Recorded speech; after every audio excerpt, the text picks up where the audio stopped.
6 years ago, my wife took nothing but an ideal and faith and turned it into a multi-million-dollar business with multiple streams of income.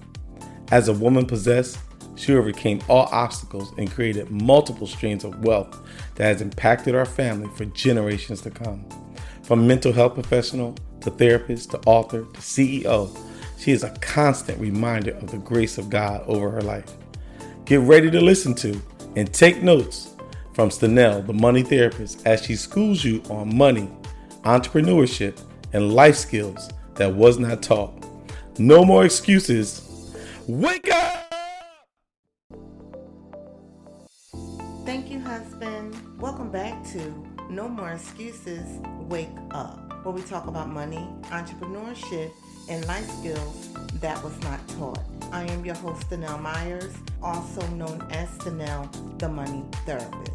This week, we are discussing life skills with guest Chellie Phillips. Chellie said something that really made me think. She said, one of the learning moments is if you don't fall, you're not taking chances and you're not growing. Chellie Phillips is a sweet tea sipping sassy southerner with a passion for helping dynamic driven career-minded professionals write their own success stories. She's a coach, a corporate trainer, and a motivational speaker, as well as the author of 2 award-winning books, When in Doubt, Delete It, and Get Noticed, Get Hired. Chellie's successful ever-after formula is designed to land you in an ideal career, perfectly matched to your skill set that feels more like get to than got to. For over 20 years, she has used her first-rate public relations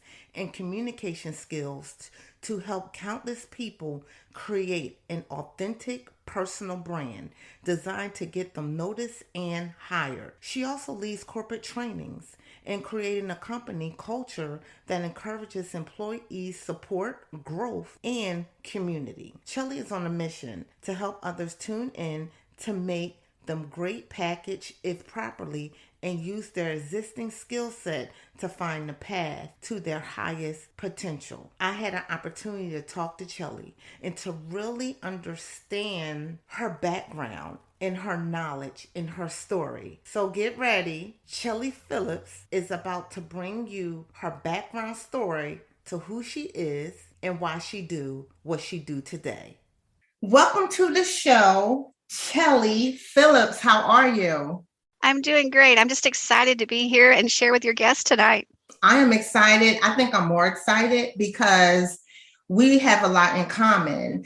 Chellie, you are a coach, a corporate trainer, a motivational speaker, and you're an author of 2 award-winning books, When in Doubt, Delete It, and Get Noticed, Get Hired. Yeah, they keep me busy, but I enjoy what I do and I love seeing people reach their vision of success. And so it just keeps me pumped and motivated to keep going and spitting out more and more and more. That's knowledge. That's a lot of wisdom. So I took the liberty to purchase and read Oh, thank you. When in Doubt, Delete It. And I will tell you that this is a really good read. Thank you so much. That is such fun putting together because since you've read it, you know it's broke down into 5 life edits, what I call life edits. And I have my background was in journalism, and anybody that's been to college or ever done a term paper, you know when you get your work back, your editor or your teacher has marked it up with all these red ink everywhere, and it feels like some small animal might have died on it. But those marks mean something. In the case of the book, I picked 5 of them, like a paragraph mark that we all used to see in school and everything. I use that as it's something that we need to begin in life. There's a delete mark, which is where the name of the book came from, that there's things that we need to delete. There's things that we need to move towards or away from. There's things that we need to insert. And then probably my favorite one of all is one that's probably very little known unless you've worked in journalism, and it's called STET. And that's when an editor makes a change, but yet they go back and think, no, I think you did it right the first time. Let's leave it the way it was. And so I talk about being authentic to yourself, that sometimes it is just perfectly fine for you to be you. You have your beliefs, you have your values, and it is perfectly fine for you to stand by those and live in those too. Very well done, because I was going to start off with going over the beginning of everything that you just said on how you put the book together and how you have your different parts. And I thought that was very, very well done, how you just explained it. One of the things in the book that really stood out to me, and I just want to jump into this real quick.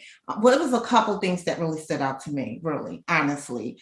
You said, we've got to move past relying on praise and accolades to feed our self-worth. And you said that you spent years entering the industry competition and studying for certifications, and how it just basically just sat there. It left you with a case full of rewards and certificates, and it was gathering dust. And I thought that was important. So I wanted to ask you, with all of this, how did you basically move towards saying that we have to move past relying on praise and accolades to feel our self-worth? How do you move that in this social media world where everything in social media is followers? It's one of those things where it took a real personal moment for me to really wrap my head around that. And that came from a really bad boss that just did not value the work that I had been doing for about 20 years. And realizing that there was nothing that I was going to do that was going to move the needle for him. And I finally had to internalize the fact that, my value comes from within. It doesn't come from what he thinks about me or what, is happening day to day on the job. And the same thing I think can apply on social media, because it's not necessarily about getting that next 50 followers or the next 100 followers. If your message is solid, if it's a message that you're passionate about, if it's a message that people need to hear and that need to move you, keep putting it out there. A lot that has to do in social media is just the consistency, showing up over and over and over. And I'm a firm believer that the right people are going to see that message and it's going to resonate with them, and you're going to touch lives, whether you have 500 followers or you have 500,000 followers. I agree 100%. I had another question. I would like you to expand on this. You said, use the word I am to transform it into I am instead of saying I want to. I thought that, I was like, that right there was powerful, because you hear a lot of people say, I want to write a book. I want to start a business. And then you said, program your mind for success by seeing the possibilities as what is already happening. People allow their beliefs to limit their potential. I said, she better go ahead. Yeah, you read the book, so in there's a chapter about where I did a half marathon, and I am not what I call athletic. I am not a runner. I was never one of those people that woke up one morning and said, oh, I just have to run today. It's the most fabulous thing I've ever done. But there was something about training for that and working towards it. It was kind of that impossible goal that was in my mind. Like, if I can do this, I can do anything. And I tell a lot of my clients now, if you have these things that you think are impossible or that you can't get there, a lot of it is, do one of them. Pick the smallest one maybe and defeat that what you're thinking is impossible. And once you do that one thing, it's amazing how the power of your mind takes over and realizes that you can accomplish whatever you set your mind to. It may take, like that half marathon took me a year and a half of training to get there to do it. And it may take you 2 years, it may take you 5 years, it may take you 10 years, but there's so much in the step of going from I am going to do this versus I want to do this, that when you tell yourself this every day, your brain starts looking for things that put you on the right path. It looks for ways to make these things happen for you, because that's the way we're wired as humans. Our mind is such a powerful, powerful instrument. And the way we talk to ourselves and the way we position things in our minds sets us up for success or failure. And I'm a huge believer. When I was doing the half marathon, I wrote on my mirror. So every morning I got up and saw, I'm strong enough, I'm fast enough. I tell my clients sometimes, your spouse, your boyfriend, girlfriend, whatever, may think that you're absolutely absolutely crazy, leave this note on your mirror so that you see it every morning when you're getting ready to go to work and every night before you go to bed. But when you tell yourself that you are going to do these things and that I am making these steps towards this progress, you're surprised at how quickly you start moving to accomplishing those goals. That's true. You're programming your thoughts. I know a time that I'm so animated, I can program my thoughts just to be negative and create negative stories on how things may transpire. It didn't even happen. We're all in charge of the way we think. I just found that very powerful because you want the words to, instead of saying I want to, I am going to. And I just thought that just by changing those little words that you put in your book, that will help someone. And you also said 30 minutes. If you take 30 minutes and you focus on doing that, it will help you towards the goal. Everybody thinks that you have to spend hours and hours and hours every day doing some of these things. And I have, I found that's an excuse that we use. We don't have the time. We don't, we have family, we have other responsibilities. So I don't have time to do these things that I want to do to stretch me and grow me and that kind of thing. But if you can give up 1 30-minute streaming show that you're watching or not sit down, in front of the TV for 30 minutes, if you will do something that is intensely focused on making you reach that goal or that dream that you have, you'll be surprised at how quickly you start moving and seeing things falling into place for you. That is true. My book that I wrote back in 2018 is actually coming out this summer. I wrote the book in 30 days and I set a goal every single night to write in that book for at least 2 hours. And that's how I was able to finish it in 30 days. But then the pandemic hit and all life just, all of our lives around the world at one time. So that's why the book is now coming out. But setting those goals is very important. And if you do that, you can see an accomplishment. And so I have one more thing. All right. And I thought this is important. Move past your failures. You started off with Thomas Edison. So I'm reading this and you start off by saying that he fell. And I didn't know this. I didn't know that Thomas Edison fell. It was 10,000 ways that wouldn't work. I didn't know that J.K. Rowling was on welfare when he wrote Harry Potter. So these are the things I didn't know. And they kept going and they kept going. And then you said failure hits everyone. It doesn't discriminate. Yeah, and the thing is, in work and in careers and everything is that we tend to focus on those failures. We don't look at them as learning moments. We look at those as stopping moments. And, there's WD-40. I do a lot of career coaching and working with companies and everything. And WD-40 has what they call learning moments. And instead of calling them failures, they call them learning moments. So every week they have their employees talk about a learning moment.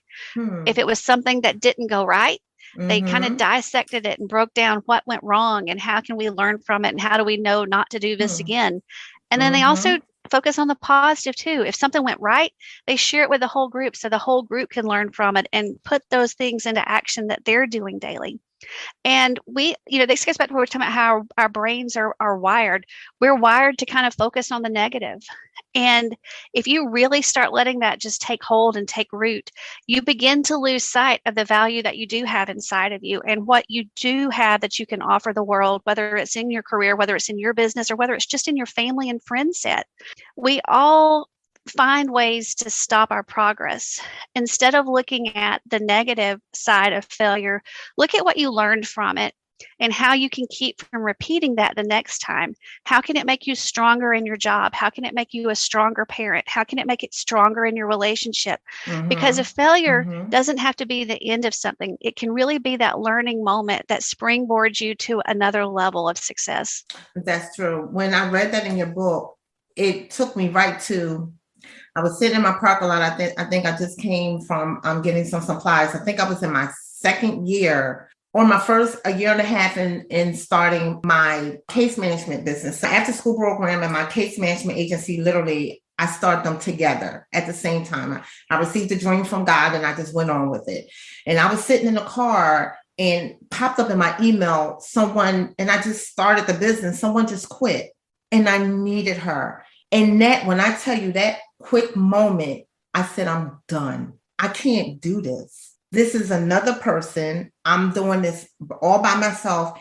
And I felt so blue that I can remember it. And this kind of like triggered it. When it said failure, it just, you know how you eat a cookie and it takes you back to that moment? When I read that, it took me right back to that moment in that car. Email came up and I'm like, in 20 minutes sitting in the car, I said, no, I am going to start what I finished, because I believe true failure is when you do not finish it, when you don't complete it. I'm going to finish what I started, and I'm going to see where this take me. And here I am 7 years later. And making a huge impact. And if you had just let that be the catalyst that said, no, I'm not going to do this anymore, think of how many lives would not be touched today. And, that's the big message that we have, is that, in our Instagram world, like we talk about, we only see the perfect side of people. We see what's going right. Very rarely do you see people sharing something, I got fired today, or I blew a big project today. They don't share this out on social media because it's such an internal thing. But, I almost wish we all would share these things, so that everybody could get that whole message in their head that, hey, you're not alone. It doesn't matter if you're rich. It doesn't matter if you're poor. It doesn't matter where you come from. Everybody is going to fail at something. And if you don't fail, then it means you're not taking chances and you're not growing. You want to expand yourself and learn new things, new skills, new ideas. You're going to have to take that risk. And it can be a little bit scary for people to step out of there when they're not sure of how something is going to turn out.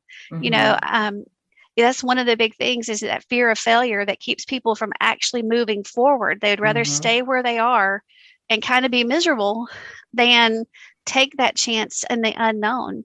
And it is a big step to take, but you've got to think about it as a growth step.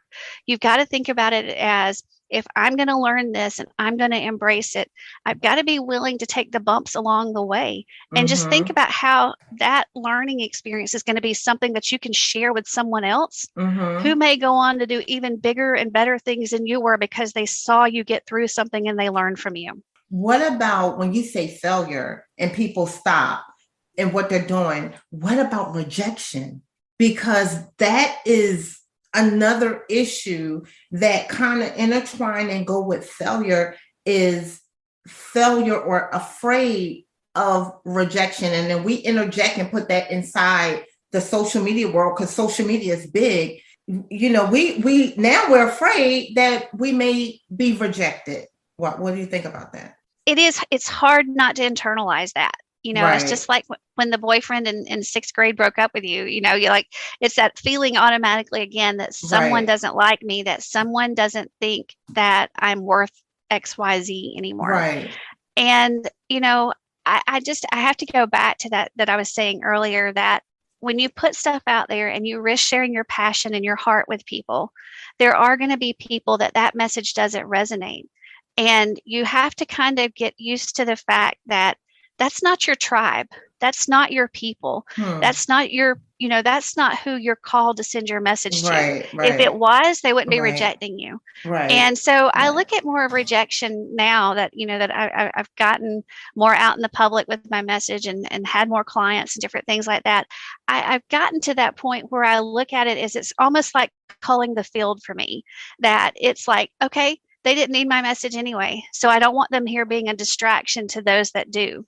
And so if you want to go ahead and reject me, if you want to unfriend me, if you want to, send me a nasty, direct message, I'm going to send you back something really nice, because that's the Southern way that I was raised. And you just tell them, bless your heart, and move on.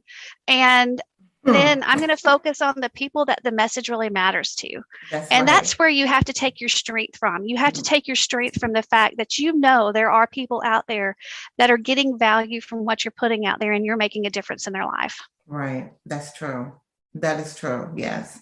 Because there are so many people that they don't start. Please tell me exactly what it is that you do and how do you help women? And is it just women that you help? Primarily, most of my clients are women, but I'm open to helping anybody. And the principles that I talk about can help help anyone in their career set and everything. I just came from a field that was very male oriented. And so I spent a lot of time coaching up women to get them more visible in the workplace. And that's really where I focus on. I tell my clients all the time that no one is going to pay you what you're worth, only what they think you're worth. That's why the personal branding is so important, because you control and you define how people are going to think about you. And when you control that message, it helps you with your career trajectory. It helps you get noticed for the promotion. It helps you move up the ladder. And it can even help you change careers if you find that maybe you're stalled out someplace, or this is not really the place that you need to be to continue growing anymore. When you say no one will pay you what you're worth, we all have words of affirmation, and that empowers us. And what words of affirmation would you like to share with your listeners? And you said that no one will pay you what you're worth, only what they think you're worth, but you control what they think. Can you touch on that part? Yeah, absolutely. Your personal brand is made up not only of like your LinkedIn, your social media accounts, but it's also your daily interactions at the office. So how are you showing up day in, day at the office? How are you making yourself that go-to person that your boss can't ignore for all the right reasons anymore? What are you doing to find that advocate for you? And a lot of people get kind of sidetracked. They think they have a mentor, but they need an advocate, because a mentor is kind of one that helps guide you and gives you advice based on the situations that you're in. But an advocate is somebody, when that position comes open behind closed doors, they're going to be in that meeting, the one that's going to say, I've seen what she's done at work, and I know she's the person that we need to put in this position because of X, Y, Z. And that's not always your mentor. And sometimes you have to be able to go outside of your work group to find that person. It may be somebody another level up. It may be somebody a couple of levels up, maybe in a different department. Whatever you have your eyes on, you need to start looking and building out that network so that you can have these conversations. And the worst thing and the most common thing that I see is that no one says, hey, I'm interested in moving up. What do I need to do to set myself up for success here? And, that's not a conversation that you need to have necessarily at your yearly evaluation time. It's something that you need to be doing throughout the year so that your boss knows that, or your supervisor knows that, hey, I'm ready to learn something new. I want to take on some new challenges. I want you to see the best in me. And so if you're doing that, not at a time where, they think they're asking for a raise or doing something else, you become that go-to person and you set yourself up to be seen for all the right reasons. And then, of course, there's a lot of things about the things that we can do with our language. Are you apologizing all the time? Are you in meetings and never ask a question? Do you sit in the back row and you don't take part in the conversations because you're afraid maybe my question is going to be stupid, but there's probably 5 other people sitting in the room thinking the same thing and nobody's willing to sit up and say anything? Are you the person that always makes the coffee and puts the copies out instead of the person that shows up ready to have discussion about the topics that are going to be on the agenda that day? So it's really up to you to make some of these changes that allow you to be seen in a way that shows your worth. And like I said, this is how you control it. This is the way you position it. And like I said, it's more than just social media, but social media is an easy place to start. And then when you build that up, it's more easy for you to put this language into your daily activities and get a little bit more comfortable with it, because not all of us are comfortable talking about ourselves. Sometimes we feel, well, I don't want to brag about something that I did, but it's not really bragging. Mm-hmm. If you're sharing something that is work related and it saved your company money, it landed a sale, it increased productivity, it fixed a problem, that's not really bragging. That's just making people aware of what you're bringing to the table so that you can actually say, hey, I have these skills, now put them to use, and then watch me grow and watch me continue to reach higher aspirations. Mm-hmm. So this touched a little bit, because when you say no one will pay you what you're worth, because I was like, let me pick Chellie's brain, because I am that boss and I have over 30 employees, and I am the one that does all the policies and procedures and figure out who gets a raise. I just gave one of my company, just gave my staff a raise. I just gave my manager a raise. Who gets a raise, who doesn't get the raise.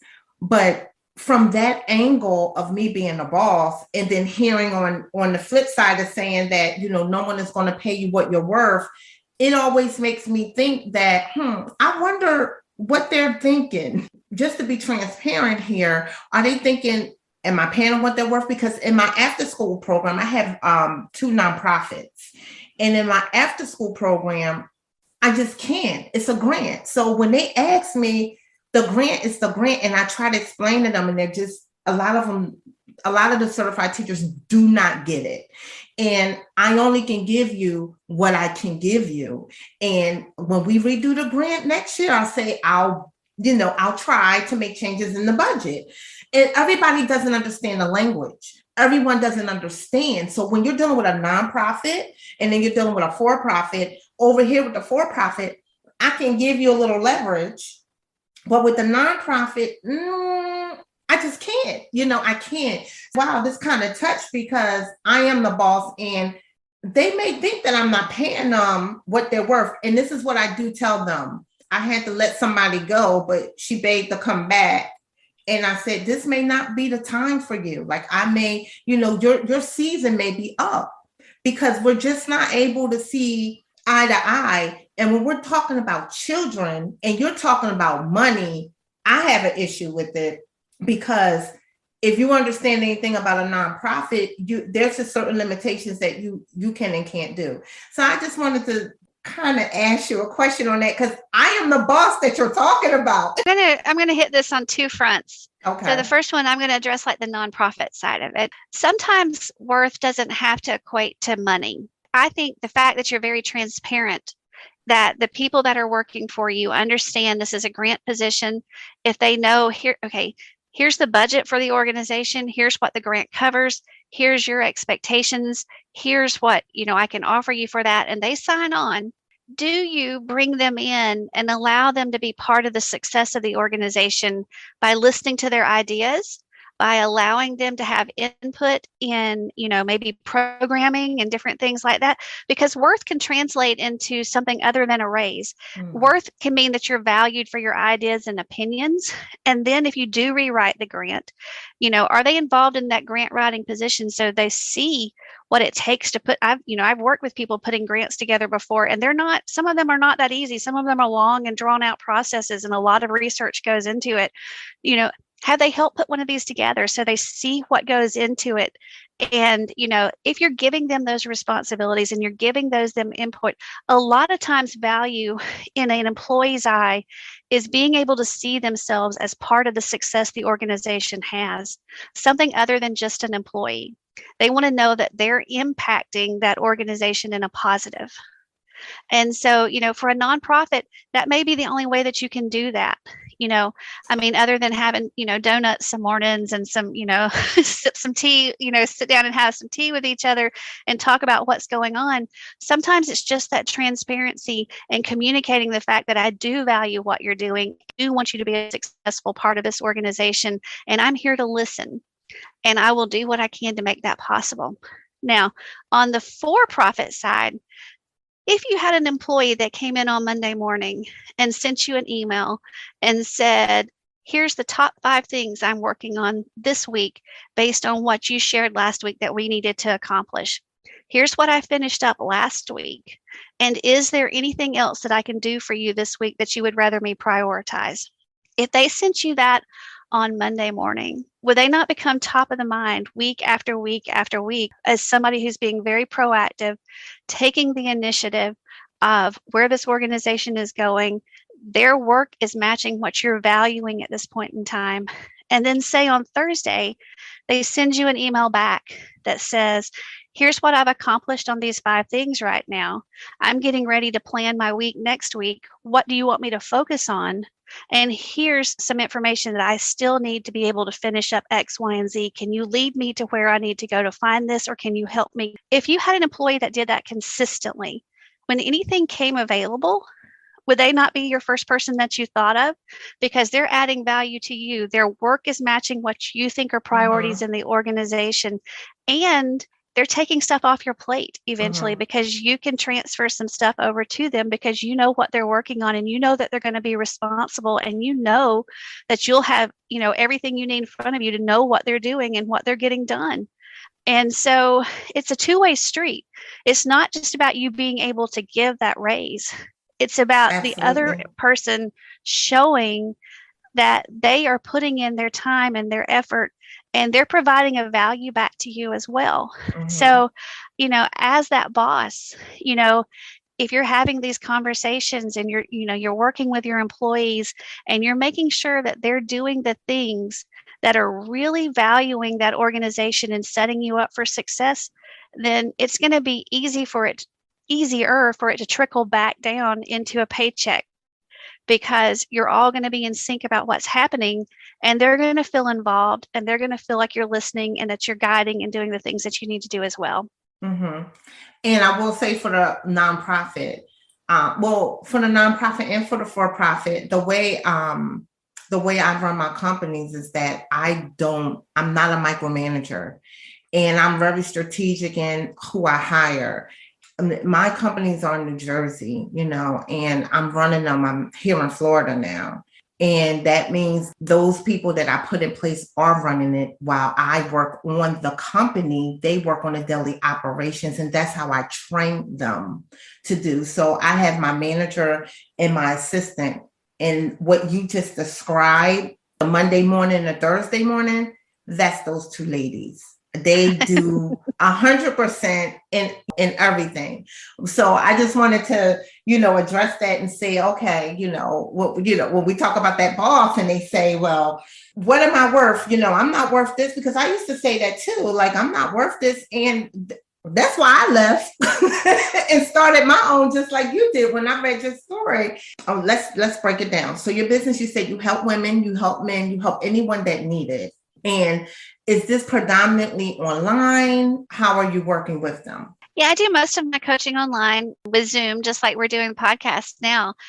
I basically walk them through, what are your career goals? Where are you at right now? What's missing from what you're doing? Because sometimes I have people come to me and they don't have a clear vision of where they want to go. So usually the first step is making sure, is it staying where you are and getting promoted up, up through different positions and that kind of thing? Is it looking for something new? Is it learning how to transfer skills? Maybe you've been in an industry for a while and you're no longer, that's not my jam anymore. I want something else. How you transfer those skills to be effective in another area. So we do a lot of one-on-one coaching. And then I do workshops and different things like that for companies so that they can grow what I call an engaged workforce. Instead of having to rehire and retrain all the time, we want to keep the people that you have hired because you wouldn't have hired them if they didn't have something that you saw as potential originally. So we'll keep them there. Let's keep them engaged. Let's, keep I their like job that. satisfaction up Mm-hmm. and let's show them how that they can contribute to the success and that their values can match your company values. Because what we're seeing when I do a lot of this and a lot of the research is that when an employee's value matches the company mission, Mm-hmm. they have a lot of satisfaction in what they're doing. Mm-hmm. So, maybe an employee is passionate about giving back to the community, or you reward people for volunteering in the community. So that's a win-win for both of you there because they can see something that they're doing making a clear difference in the way that it matters to them. Mm-hmm. Also when you do training and you invest in your employees, they see that as an investment in themselves, that you see worth in them, that you are spending time on them when they could be doing, day-to-day tasks. So if you're doing this kind of training and you're engaging them in conversation and they're learning what their strengths are and how to better utilize that, you're going to see higher team functions, you're going to see better productivity. And like I said, you're going to see that job satisfaction and not have so much turnover and transition in your organization. And when you mention turnover, some people think, and I thought this too, that it's easier to hire new people. And it's not, because you're starting all over. It's almost, do you get rid of your kid when your kid does something? It's just almost one of those things. And I remember talking to my nephew at Christmas, and my husband's like, "Oh, we should get rid of this person," and then my nephew said, "How much time is that going to take for you to do that?"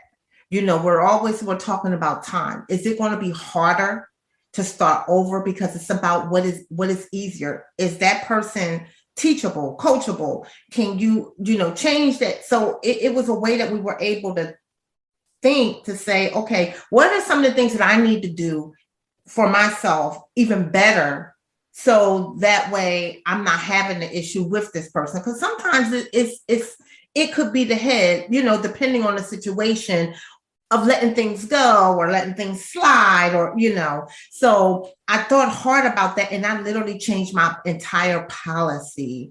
Just a lot of I made them so accountable, because I thought that they were just being lax, a little, because the kind of job that they have. And it worked. Not Don't get rid of the person. So when you say turnover, that is so true. Yeah, I think the research that I've been doing lately shows that if you get rid of someone and you have to advertise for the job, do the whole interview process, Yeah. bring them in, train them, get them back up to speed where the other person was, Yeah. it's about 6 to 9 months of the salary that the person had before that you're investing in bringing that other person back up to speed. So if you can do something that turns that person into a productive, engaged employee, you're much better off, spending that time, because time is an investment, like you talk about. And just like anything else is like, if you're investing in something, you want it to have, a profitability. And so that profitability is that person being a good team member. And the other side of that is when somebody leaves, it doesn't just affect that person, it affects all the other coworkers that were working with them. Because either they heard one side of a story and they're left feeling like this person left because XYZ boss is a jerk, or, because they're never going to say, they let me go because I wasn't producing. It's always going to be the one-sided story that they're going to tell to their coworkers, the people that they are the closest with. And so not only do you have that person leaving, you've got the disgruntled employees that are left who feel like, oh, well, maybe I need to be looking for something too now, because if this could happen to them, it could happen to me, because they don't have all the information. Because as employers, we can't share, why you fire somebody, all the HR issues that go with it and everything. So it really is one-sided out there about what has happened to somebody. It's up to them to control that narrative. And I promise you, it's never going to be the employer coming out on the positive side of that. Never. That's true. It's not. Absolutely. You're absolutely correct. That is so true. So do you love what you do? I do. I said, and I love it more and more. The more that I get to, I love working with the individuals, because I love seeing, the light bulb go off, that realization that I can make this change that I want to make, and being able to provide some of the tools that helps them get there. That's just so fun and rewarding to me. And then also on the flip side is being able to work with companies and see teams change, the team dynamics really change, and where you're breaking down some silos and you're building relationships across departments and things like that. And you watch relationships with people really grow, that you just know that that's going to be a seed that's going to continue to grow long after that training is done. And you're leaving behind that impact that's going to just continue to grow and evolve. Right. So yeah, I said, as you can tell, the bigger the smile that gets, the more I love talking about it. So. Yes, you do have that smile, so it's a reward for you. It's rewarding for you, and you're really passionate about it. So I have one more question. When did you decide that enough was enough before you left? How long were you in the workplace? So before I moved out of that, I had worked 20 years, almost 21 years at a location, and we had a new management come in. And that new management changed, the values of the organization changed, the way that people were treated changed, the whole atmosphere of the place went from one that was people centered till it was more numbers and how we were going to do those kind of things. And I went from being a valued person that had, influence and being able to share ideas at the table and staff meetings and things like that, to one that was basically not thought of as important anymore. And it was about 6 months, like you give the person, okay, well, they're kind of settling in. We'll see where this goes. Maybe it's not going to be this way for a while. And then it just continued to get worse and worse. And you kept feeling, that that when you pulled into the parking lot, you'd have that knot in your stomach and you're like, Mm-hmm. you have to give yourself that psych talk, like, okay, you Mm-hmm. can make it. Today is going to be okay. You'll just Mm-hmm. avoid them as much as possible. You'll get your stuff done. Not And healthy.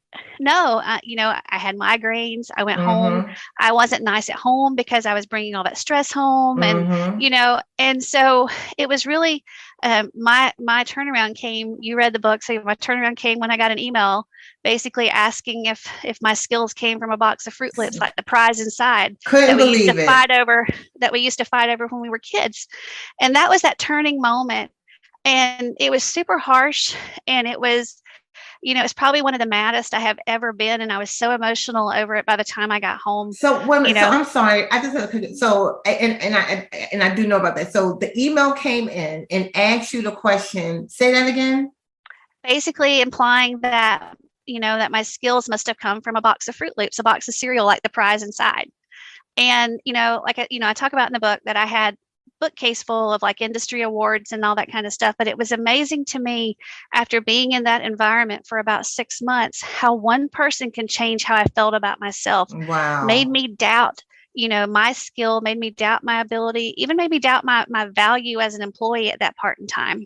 But Hmm. that one email was what I needed to Mm-hmm. be like my wake up call. You Mm-hmm. know, I look back now and I go, I should probably send them a thank you note and say, thanks for being the biggest jerk I've ever known, because it is what that gave me that, there's something better out there. I don't deserve this. I'm not going to stay in this anymore. Mm-hmm. Right. And, and it showed me really the value of how you position yourself, how you interpret your value, and like I said, controlling that value on the other side, because clearly he was never going to value me in the position that I was in.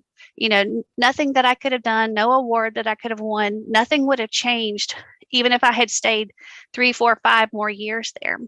But you go back to talking about rejection and how people thought of, Mm-hmm. I was very close to being able to walk away with retirement there and everything else. And, you know, Wow. people are always like, oh, you're going to walk away from that. You should just tough it out. Well, there's something to be said to that whole mental well-being, that mental health that you have going on. And, do you enjoy getting up and going to that job every day?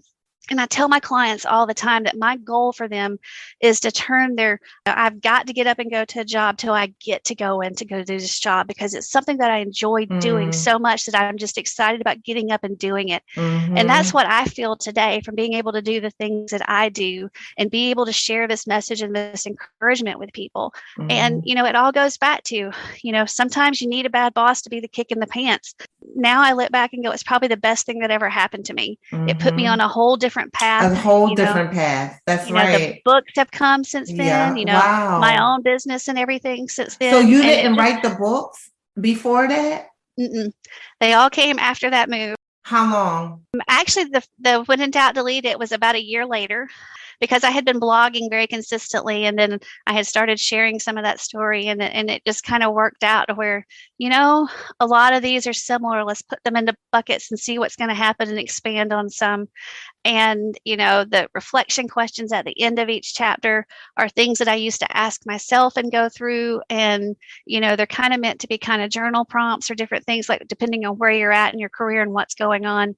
And I tell people I am super lucky to have been surrounded by a wonderful circle of female friends and family. I'm blessed to say I have from millennial to grandmas in my circle, That's and to be able good. to share those points of Mm-hmm. view and Mm-hmm. the life experience from those Mm-hmm. groups, and being able to know that I've got this group that's going to support me, and they're going to, while I may have some wild, crazy ideas, they're going to be my cheerleaders on the side telling me it's going to happen. And I realize that not everybody has that. So Mm-hmm. for me as a coach, when I'm working with people, that's what I always want to be to them, is be that cheerleader, be that encourager for them, because I know that there's people that are lacking that in their life. That's powerful. And look how many people that you're impacting. That's like you said, that they're at their job, and you said you work with them where they are. Maybe they want to stay, and maybe there's something better they can do, or they want to leave. The dynamic is you were there for so long. And if the new boss didn't come in, you would have never really saw the other part of your destiny that was created. I don't know who your higher power, but mine is God. but that was created for you because you were like boxed in, and he had to do whatever he had to do to piss you off to say, I deserve better, not to be bullied. That is powerful. In a sense, that's very powerful. Yeah, I totally believe that everything happened was a God move for me, because he had to really close that door and make it to where I was absolutely so miserable that I was like, okay, enough's enough. I am going to step out on faith and know that these things, that there is something better out there, that it can happen for me. And things have just lined up so perfectly that there's no way that like I am a person of faith, and so I truly believe it was a God move, a God calling to do these kind of things. And what it did is, experiencing what it did really lit that flame inside of me, especially being in an industry that I'm in where it was very male. And knowing that, you don't have to give up your femininity. You don't have to be one of the boys. You don't have to be considered assertive or aggressive. You don't have to be considered bitchy or whatever to be visible in the workforce, and for you to be able to show your value. And nothing that's more satisfying to me than when I get an email or a letter back, or a text back from one of my clients that says, you won't believe what happened today in such and such meeting. And they took my idea and ran with it, and I'm like, yes, that's it. You're sharing your value. You're coming across the way you need to. You're getting heard the way you need to. And it is one of those things where it was very hurtful. And there was a lot of soul searching, and it was real funny. I wrote a resignation letter that weekend that I got that email, and I put it beside my bed, and I read it every night, waiting for the right time and the right thing to come. Now, it was not one I could ever turn in, because it really said what I wanted to say to that person. But sometimes you got to get that out too. It was not one that my mother would have approved of. Let me just say that. She would have been like, oh no, you're not sending that to anybody, but it was what I needed to be able to work through it and get that, that little fire out and get it going. And it's one of those that is kind of like the motivation on the mirror when I was doing the half marathon, was like, I went ahead and wrote that resignation that weekend, because I knew in my heart of hearts that something better had to be out there. And that was like my justification. And I could hold it in my hand and go, this is going to be real.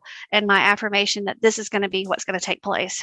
Wow. And you just had to tap into it. And so did you know what was behind that door when you resigned?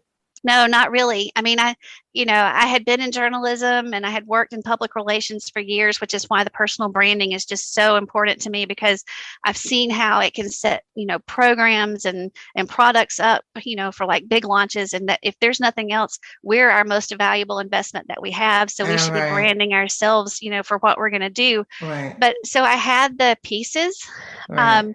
But it really wasn't until I got out of the other situation and started sharing my story with some other people and hearing what they were going through and how they were working through issues on their own and what they wish they had, that I was like, hey, there's more people out there that need to hear this and know that there's a way out, and there's a way that they can set them up for success. And so it was kind of it was probably a 2-year process. The book came first, and then the book led to coaching and speaking and different things like that. And so the business has just kind of grown and evolved since everything came out. That's amazing. Very powerful story. And I'm proud of you. That's amazing.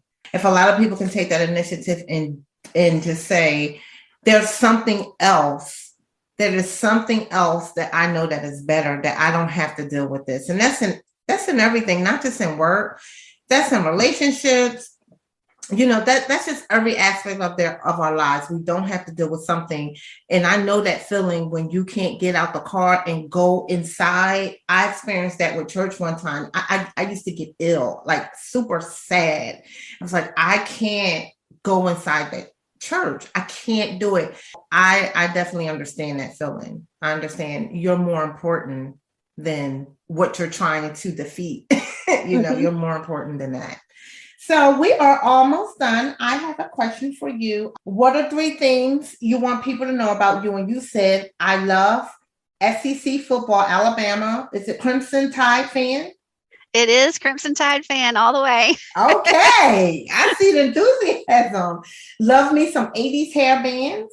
And I'm passionate about creating engaged cultures where people feel valued and successful. Oh, yeah. I said, I am definitely a child of the 80s. I'll rock me some hair bands like AC/DC, Night Ranger, Guns N' Roses, you name it. Like if you're ever in the car with me, just expect for the air band to be cranked up and us singing to the top of our lungs. And you're going, oh God, can we ever get out of this car with her?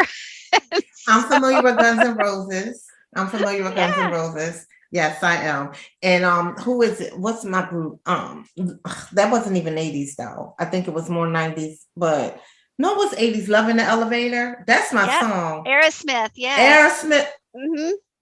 That is my Yep. song. I was just singing that I think a month ago. My husband said, "You know that song?" I'm like, boy,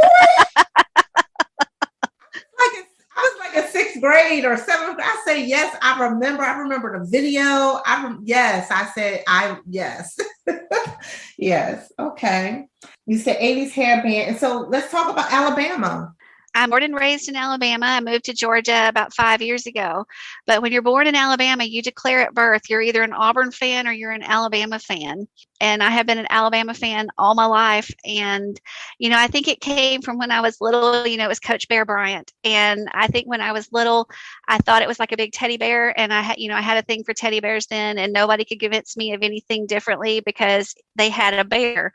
And so from there it went to football, and now I'm probably one of the most rabid fans that there is during football season. Don't bother me on Saturday if Alabama's on TV or I'm at the game, because I'm going to be cheering and yelling, and I'll be one of those people like, Lord help, let's hope they win or we're not going to be able to deal with her. Wow. So you go to the games. You are Oh yeah, a big still close enough that I can get there, only about 2.5 hours away. It makes for a good trip. That's good. Wow, you're dedicated. It was great, honestly, to get to know you, to ask you questions, to understand what happened to make you transition and now to help people, because you wouldn't have been able to help people if that person didn't enter your life. Thank you, Chellie, for coming on the show. Thank you for being a part of No More Excuses Wake Up. Thank you. I have enjoyed it so much, being able to share and talk. It's been a great conversation. No problem. So I always say, no more excuses, wake up. So Chellie, let the audience know. So I would say always keep that belief in yourself and trust in that value that you have, because no one's going to pay you what you're worth, only what they think you're worth. And you are the person that controls that value. Y'all heard her.